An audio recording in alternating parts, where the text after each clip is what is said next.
No start, no crank, no clicking sound, dash lights do not dim.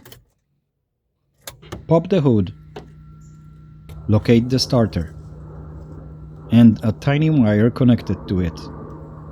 Disconnect. Take a piece of wire with same connector on one side. Plug it there. Ignition on, neutral. Handbrake. Touch the positive terminal. If the starter turns, it means that you have a problem with clutch starter kill switch, preventing in-gear start, or the ignition switch. Do it at your own risk.